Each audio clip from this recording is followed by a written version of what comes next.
Pitarre Baliati es la segunda enfermedad neurológica que atendemos en la emergencia y está dentro de las primeras 5 enfermedades de la consulta externa. Es decir, dentro del campo de la neurología es una enfermedad importante. Para tratar a la epilepsia es primero necesario definir bien el diagnóstico. Para hacer el diagnóstico nosotros en primer lugar tenemos que evaluar al paciente clínicamente, eso se hace en el consultorio, se le hace una entrevista, se le examina. Y es muy importante en ese sentido que cuando el paciente vaya a atenderse en neurología, cuando haya una sospecha de epilepsia, acuda con su familiar, porque el familiar es la persona que va a dar la información más valiosa respecto a qué es lo que está sucediendo cuando el paciente está convulsionando, dado que evidentemente el mismo paciente no va a poder saber qué es lo que ha sucedido en ese momento porque el paciente está inconsciente. Entonces es muy importante que para esa consulta de neurología, cuando se sospecha epilepsia, acuda el paciente y también el testigo que ha presenciado el evento convulsivo o el desmayo, ¿no? Hay que hacerle al paciente además algunos exámenes. Los principales son algún examen de imagen, que puede ser una tomografía o una resonancia, y un examen de electroencefalograma, que es un examen funcional que se hace en el encéfalo para ver si hay ondas epilépticas. Las convulsiones, las clásicas convulsiones, que son la forma más frecuente de la epilepsia, tienen varias etapas. La primera etapa es una etapa que se llama aura, en la cual la persona tiene una sensación, que puede ser un olor o una visión de chispas o algún sonido como de lluvia u otro sonido, y pocos segundos después de ese síntoma la persona ya pierde la conciencia y hay una primera fase que es la fase tónica, en la cual todo el cuerpo se contractura, se pone rígido, y después de pocos segundos comienza a relajarse y hay periodos de relajación y contracción en los cuales se dan las famosas sacudidas epilépticas que la mayoría tenemos en mente.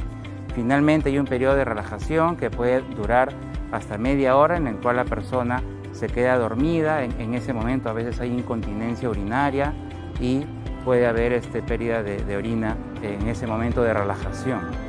Ahora, muchas veces nosotros nos preguntamos, ¿qué podemos hacer cuando tenemos a nuestro familiar o nuestro amigo o alguien cerca en una convulsión? ¿Cómo podemos auxiliarlo? ¿Qué es lo que debemos hacer?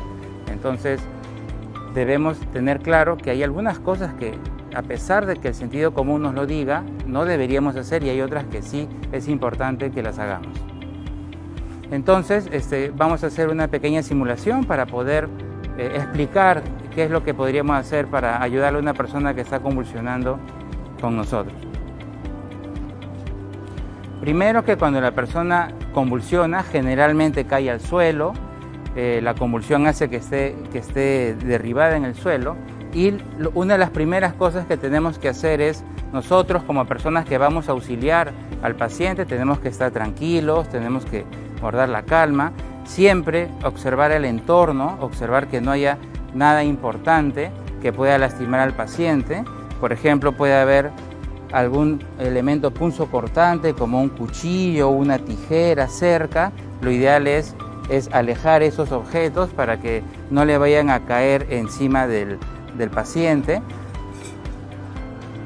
Luego de ello, una vez que ya el entorno está asegurado, al paciente se le debe poner de costado, se le debe echar sobre uno de sus costados, porque en el momento que se da la convulsión, el paciente expulsa abundante saliva, abundante cialorrea, y eso podría hacer que se aspire. Entonces, al ponerlo de costado, con la boca hacia abajo, eso va a hacer que la salivación se vaya hacia el suelo y no se aspire hacia el pulmón.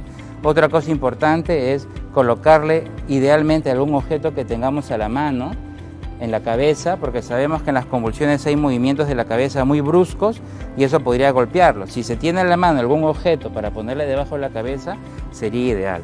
Otra cosa importante es que si vemos en el paciente que hay alguna prenda que pueda generar dificultad respiratoria, lo ideal es aflojarla. Entonces, por ejemplo, si el paciente tiene correa, lo ideal es aflojar la correa. Si tuviera corbata, hacer lo propio con la corbata.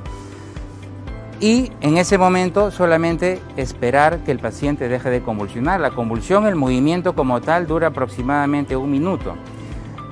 Es un error frecuente el intentar abrazar al paciente para contener el movimiento convulsivo con la intención de que el paciente deje de convulsionar más rápido. Eso no hay que hacerlo porque en primer lugar no va a hacer ningún cambio, igual la persona va a convulsionar el tiempo que tenga que convulsionar.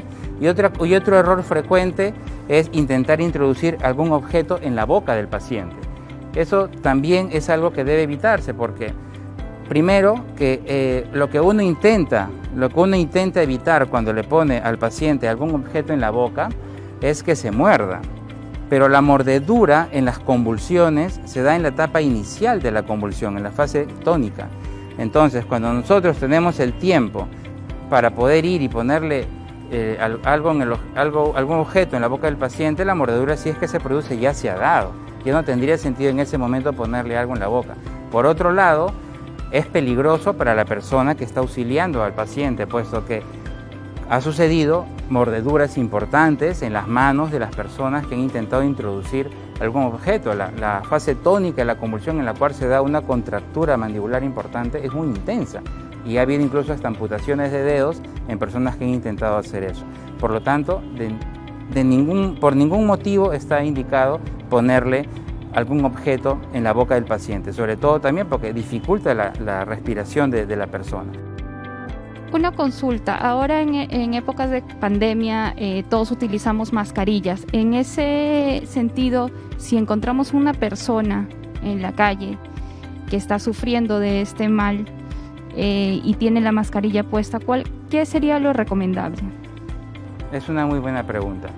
Con mayor razón es un momento para no introducir nada en la boca de la persona, puesto que podría haber algún tipo de contaminación. Sí se recomendaría en todo caso lo que se ha mencionado de soltar las prendas, de repente la mascarilla ponerla un poco más suelta o sacarla y uno guardar la distancia correspondiente hasta que se detenga la convulsión, en el cual la cialorrea ya se ha detenido y en ese momento se le podría volver a poner la mascarilla, ¿no? ¿En qué casos ya uno debe saber de que no puede hacer los primeros auxilios en casa? ¿En qué casos ya es necesario llamar a emergencia?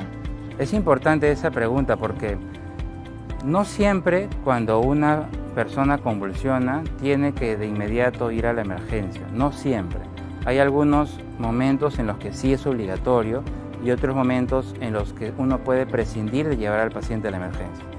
Uno debería llevar al paciente a la emergencia siempre cuando sea la primera convulsión en la vida de un paciente, puesto que cuando la persona convulsiona por primera vez aún no sabemos el motivo de las convulsiones y el motivo de las convulsiones pueden ser enfermedades neurológicas potencialmente serias como un tumor cerebral o una hemorragia, etc. Entonces, al no saber el motivo de la convulsión y se está presentando por primera vez, sí es necesario estar seguros que no haya ninguna condición urgente que requiera atención y que esté ocasionando la convulsión. Otro momento en el cual hay que llevar a la persona a la emergencia es cuando ha convulsionado, pero luego de que se detiene la convulsión no despierta. Lo habitual es que la persona se mantenga dormida o confusa durante media hora o una hora máximo, pero pasado ese periodo, la persona tiene que regresar a la normalidad para poder nosotros tenemos que evidenciar que ese retorno a la normalidad. Si eso no sucede, también debemos llevarlo a la emergencia. Una persona que convulsiona siempre debe volver a su estado previo a la convulsión. Otro aspecto es cuando la persona tiene convulsiones repetitivas, de repente tiene una convulsión, pasa media hora, vuelve a tener otra convulsión. Cuando ya hay más de 2 convulsiones en un día, también es un indicador para llevarlo a la emergencia. ¿Hay alguna diferencia entre convulsión y epilepsia?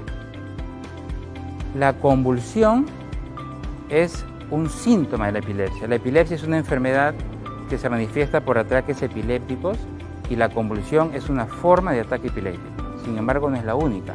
Hay otras formas de ataques epilépticos. Por ejemplo, una muy conocida también son las llamadas crisis de ausencia.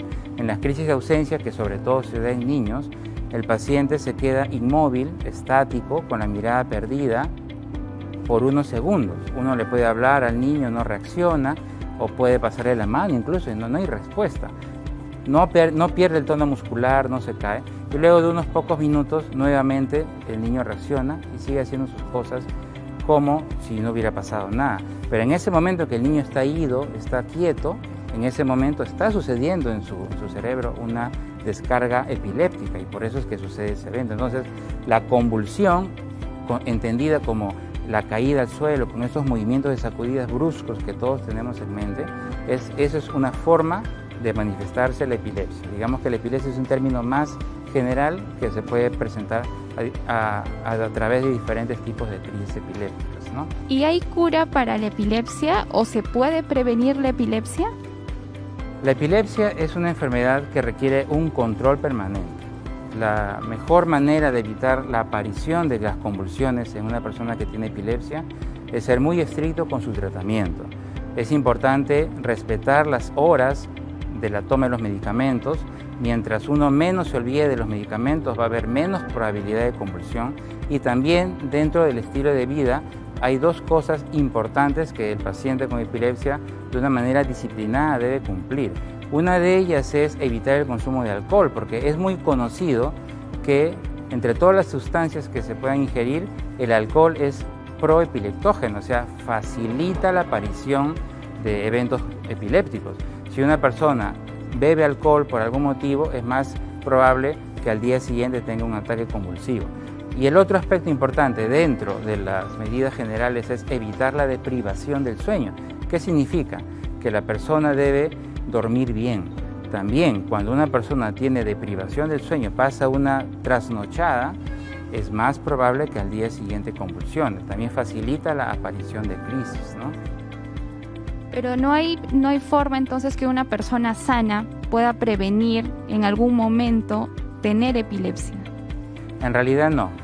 La epilepsia de origen genético es una epilepsia que ya viene marcada, no hay una forma de prevenirlo. Hay otras epilepsias, como por ejemplo la epilepsia vascular, que es una consecuencia de infartos cerebrales o hemorragias cerebrales, que podría prevenirse en el sentido de prevenir la aparición de eventos vasculares cerebrales, y eso se previene con un estilo de vida adecuado desde el punto de vista cardiovascular, evitando la obesidad, evitando la diabetes, el no fumando, etc. Teniendo una salud cardiovascular adecuada, podríamos evitar la aparición de estos eventos cerebrovasculares que a su vez podrían llevar a una epilepsia vascular, y en ese sentido quizás podría prevenirse. Listo, doctor. Muchísimas gracias, doctor Calvo. Ahora, cuéntenos cuáles serían sus últimas recomendaciones para toda nuestra población asegurada. Yo recomendaría, en primer lugar, que sean muy estrictos con la medicación. Hay que acudir con regularidad a las citas. Ante cualquier duda, siempre hay que hablar con el médico. La epilepsia es una enfermedad que principalmente se define por lo que uno puede conversar con el paciente en el consultorio. Y recientemente ya hemos reaperturado en el Hospital Rebagliati el servicio de electroencefalografía, que estuvo cerrado por la pandemia. Ya lo hemos podido reaperturar y ya estamos nuevamente haciendo ese examen a nuestra población. Eso fue todo, muchas gracias. No se olviden de seguirnos en nuestras redes sociales para más recomendaciones de salud.